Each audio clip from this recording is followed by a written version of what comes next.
السلام عليكم ورحمة الله وبركاته. ازيكم حبايبي؟ عاملين ايه؟ يا رب تكونوا بخير ان شاء الله. النهاردة هنعمل معاكم وصفة جميلة جدا جدا من بواقي الاكل اللي في التلاجة بدل ما نرميها خسارة يعني. فهنعمل ان شاء الله وصفة ان شاء الله تنال اعجابكم ورضاكم. اهم حاجة اعملوا لنا لايك يا جماعة وشير للفيديو علشان القناة تتشاف تاني، وما تنسوناش بدعوة حلوة وكومنت حلو. نقول بسم الله ونبدأ معاكم الوصفة ويلا بينا على المقادير.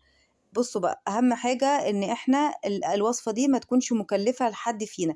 يعني لو في مكونات في الوصفة احنا هنقولها واحدة واحدة، لو في مكون ناقص ممكن نستبدله بحاجة تانية. يعني مش كل حاجة موجودة بنعملها بايه بحذافيرها، لا. ممكن لو ناقص حاجة ممكن نستبدله بحاجة ارخص بحاجة اغلى كده يعني، علشان ما تكونش مكلفة لينا. فبصوا بقى هقول لكم. دلوقتي احنا معانا نص كوباية مكرونة كانت مسلوقة عندي وفايضة. يعني انا كنت بعمل مكرونة بالبشاميل وعملت على قد الصينية اللي موجودة عندي، واتبقى الشوية اللي قدامكم دول ارميهم؟ لا طبعا مرميهمش. احنا دلوقتي في زمن الدنيا غلا فيه، الناس ربنا أعلم بيها في المصاريف، اللي عنده ولاده في مدارس، مصاريف مصاريف جامعات، مصاريف ثانوية. ربنا أعلم بالناس والله. فإحنا بنعمل إعادة تدوير للحاجة اللي اتبقت عندنا وندخلها في وصفات تانية، بحيث إن لو عندنا يعني أطفال كبار صغيرين ما يحسوش باختلاف كتير في الوصفة، أو ما ينتقدوش الوصفة ويقولوا مثلا لا ده كان أكل بايت. لا، إحنا هنعمل لهم حاجة قسما بالله ما هيعرفوا إن دوت حاجة كانت بايتة وكانت في التلاجة. زي ما قلت لكم كده، نص كوباية مكرونة مسلوقة ومستوية سوا كامل، معاها ربع كوباية من الزيت، ومعاها كوباية لبن. كوباية اللبن دي ممكن تبقى كوباية مية لو مفيش لبن. لو عندنا اللبن او عندنا زبادي تمام، مفيش يبقى كوباية مية. ما نكلفش نفسنا قوي يا جماعة. طيب، هنجيب بقى معاها زي ما انتوا شفتوا كده معلقتين من السكر على ربع كوباية من المية، معاهم كيس من الخميرة أو معلقة كبيرة من الخميرة، علشان احنا طبعا الجو برد فالعجينة تخمر معانا. حلو كده تمام.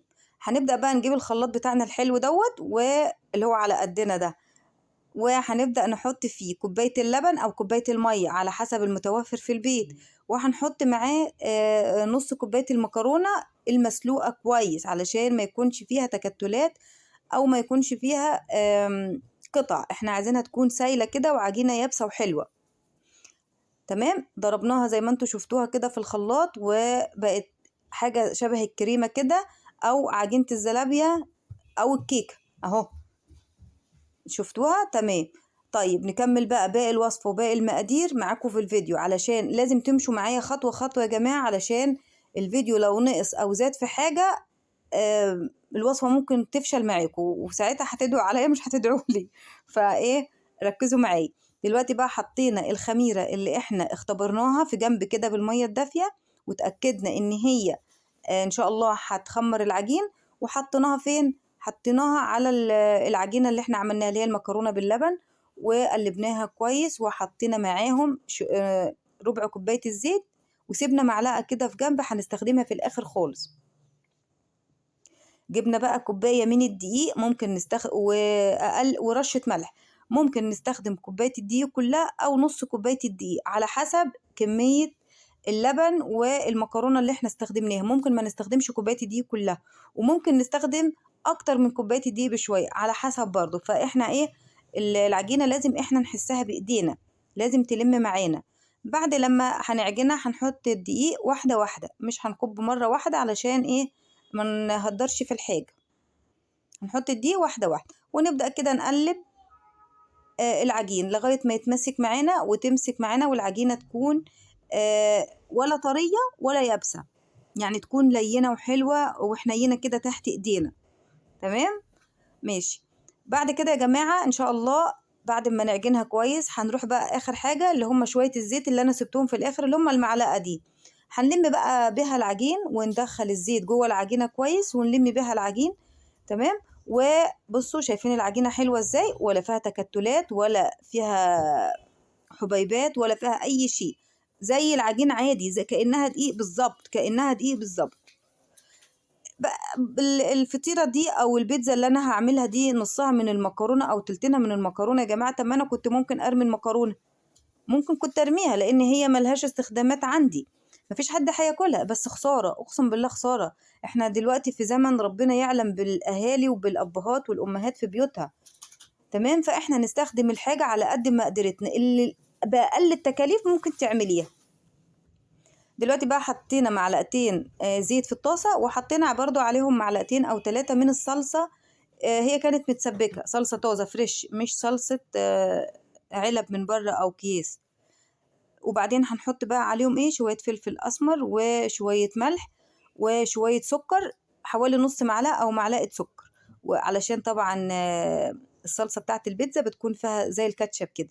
وخلاص كده هنقلب، وخلاص كده هنطفي عليها النار، وهنبدأ بقى ايه، نشوف العجينة بتاعتنا اللي احنا سيبناها علشان تخمر. لما غطيناها سيبناها حوالي ساعة علشان تخمر. طبعا هي خمرت قبل الساعة لأن أنا كنت حاطة كمية خميرة زيادة شوية، علشان أنا ولادي كانوا جعانين جدا جدا، وكانوا منتظرين المفاجأة اللي أنا عاملاها لهم، لأن صراحة الفكرة دي والله جميلة جدا وهتعجبكم بإذن الله. طيب جبنا بقى العجينة قصدي، وحطينا شوية دقيق على الرخامة كده، وبدأنا نفرد. ما شاء الله ما شاء الله ولا قوة إلا بالله، كانت ممكن العجينة دي تعمل لنا 2 بيتزا حجم وسط، بس أنا اكتفيت إن أنا أحطها في صينية كبيرة قوي قوي، صينية كبيرة يعني ما شاء الله تكفي والله عيلة، أو تكفي يعني عدد أفراد من البيت كبير. احنا والله أقسم بالله اتغدينا وتعشينا بيها، لأنها تحسوها كده إيه، مشبعة، فطيرة مشبعة.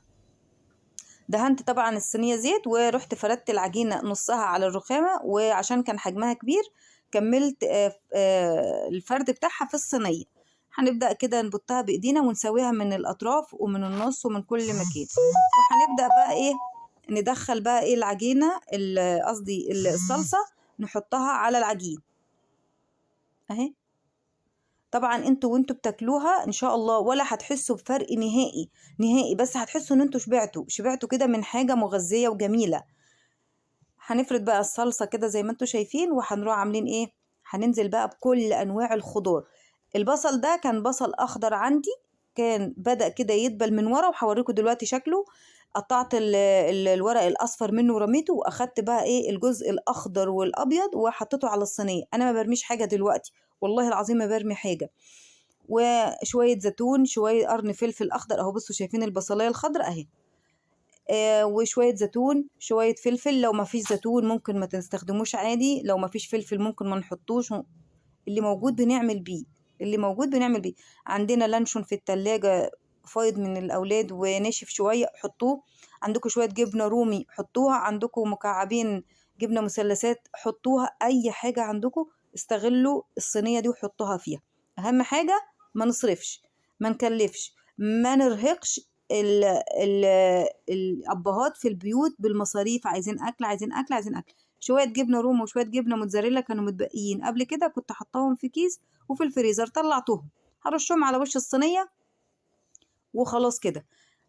بصوا بقى، من نص كوباية مكرونة عملت صينية قد ايه، من نص كوباية مكرونة ونص كوباية دقيق او اكتر من نص كوباية دقيق، تمام.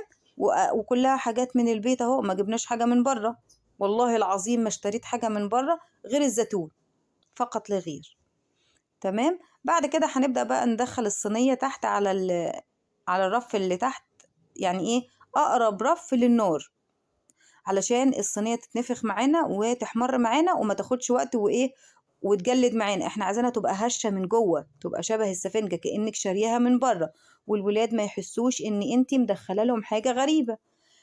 بعد ما سويناها من تحت بنفتح الشواية ونديها اللون الذهبي الحلو الخفيف أوي زي ما انتوا شايفين كده. وكده خلصت معانا الوصفة بتاعتنا، يا رب تعجبكم، وإذا عجبتكم ما تنسوناش بدعوة حلوة، وافتكروني كده وانتوا بتعملوها. والله والله والله الوصفة دي ما مكلفة نهائي نهائي، ويمكن إن شاء الله أكون أول واحدة عملتها على اليوتيوب. أتمنى من الله تدعموني بلايك حلو وشير، وطبعا تدعوا لي دعوة حلوة، وما تنسونيش بالكومنت الحلو علشان أعرف إن الوصفة عجبتكم. وطبعا عايزة يعني أي حد عملها وعجبته يكتب لي في الكومنت كده ما شاء الله عليك يا أم قليل. الوصفة كده بتاعتنا خلصت. شوفوا الفطيرة حجمها قد إيه، ما شاء الله ولا قوة إلا بالله، حجمها يكفي ما شاء الله ما شاء الله أكتر من 5 أو 6 أفراد. صدقوني اللي باخد حتتين خلاص بتشبعه جدا جدا جدا، ما بيقدرش يكمل. اسألوني أنا لأن إحنا اللي أكلناه. طيب لو قلت لكم إن إحنا اتغدينا وتعشينا بيها مش هتصدقوني، والله العظيم اتغدينا وتعشينا بيها. ويلا سلام عليكم.